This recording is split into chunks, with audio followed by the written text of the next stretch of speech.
আসসালামু আলাইকুম, welcome to Rina's cooking channel. আশা করি আপনারা সবাই ভালো আছেন।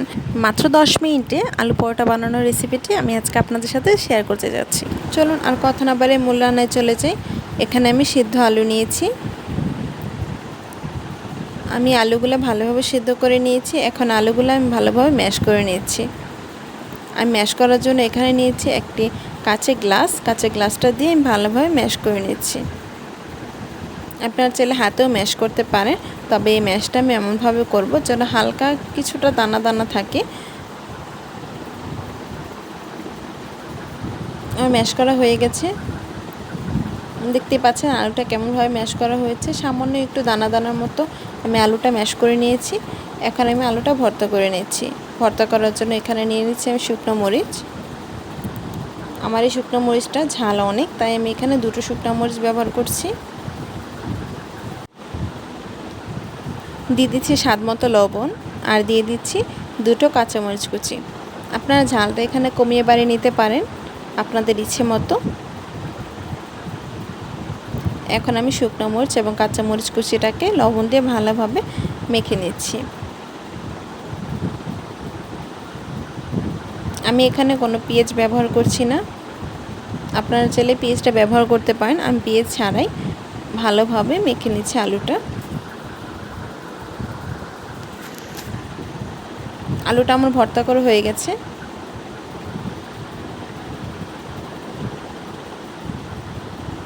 এখন এই আলু ভর্তার মধ্যে আমি দিয়ে দিচ্ছি 1 কাপ আটা।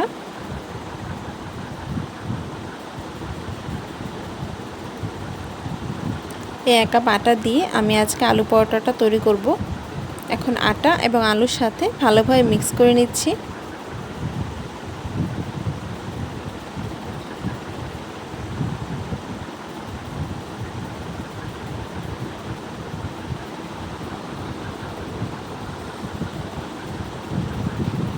আলু এবং আটাটা ভালোভাবে মেশানো হয়ে গেছে।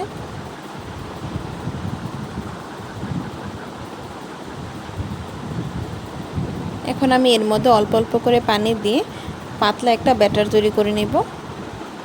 খুব বেশি পাতলা না বা খুব বেশি ঘনও না, মিডিয়ামভাবে আমি একটা ব্যাটার তৈরি করে নিচ্ছি। আর আমি এই ব্যাটারের মধ্যে কোনো ধরনের তেল ব্যবহার করছি না, বা হলুদ গুঁড়া বা মরিচ গুঁড়া কোনো কিছুই আমি ব্যবহার করব না। আর আমি যতটুকু লবণ দিয়েছিলাম 1 কাপ আটার জন্য তা পারফেক্ট। আমার ব্যাটারটা রেডি হয়ে গেছে। এখন আমি সাইডে রেখে দিচ্ছি। চুলায় একটি প্যান বসিয়ে দিয়েছি। এখন প্যানের মধ্যে দিয়ে দিচ্ছি সামান্য পরিমাণ তেল। 2 চামচ পরিমাণ ব্যাটার দিয়ে দিচ্ছি। ব্যাটারটা দিয়ে পরোটা শেপ দিয়ে দিচ্ছি। ব্যাটারটা আমি একটু মোটা করে দিয়েছি। পরোটা আসলে যে যেমন খেতে পছন্দ করেন তেমনভাবে এখানে শেপটা দিতে পারেন। আমি গোল শেপ দিয়েছি। এখন পরোটাটা আমি উল্টিয়ে দেব, তার আগে আমি সামান্য একটু তেল উপরে দিয়ে দিলাম।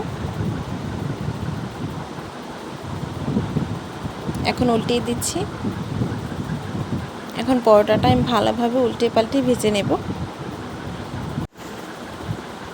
আমি আলু পরোটাটা এইভাবে আপনাদের সাথে তেল দিয়ে ভেজে দেখালাম, আর বাকিগুলো সবগুলোই আমি তেল ছাড়া ভেজে নেব। তেল ছাড়াও এইভাবে আলু পরোটাটা ভেজে খেতে খুবই মজা হয়। দেখুন আমার ভালোভাবে পরোটাটা ভাজা হচ্ছে, আর পরোটাটা খুব সুন্দর কালার এসেছে। এভাবে আলু পরোটাটা বানালে খুবই সফট হয় আর খেতেও খুব মজা হয়।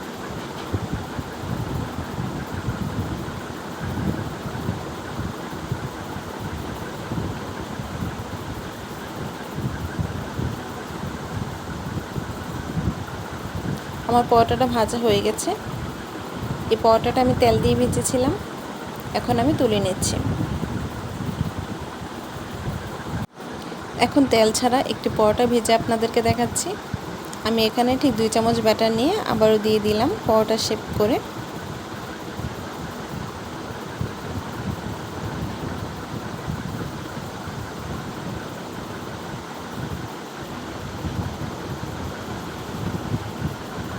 আমি এখানে কোনো ধরনের তেল ব্যবহার করব না। এখন আমি উল্টিয়ে দিচ্ছি পরোটাটা।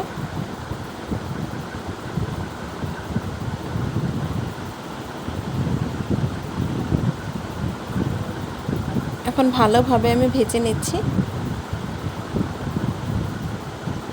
দেখুন তেল ছাড়াও এই পরোটাটা কালারটা খুবই সুন্দর এসেছে।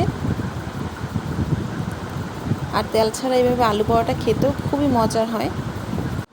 আপনারা চাইলে বাসায় ট্রাই করতে পারেন। এভাবে আলু পরোটা মাত্র 10 মিনিটে বানিয়ে নেওয়া যায়। এই আলু পরোটা খেতে অসম্ভব মজার হয়েছে।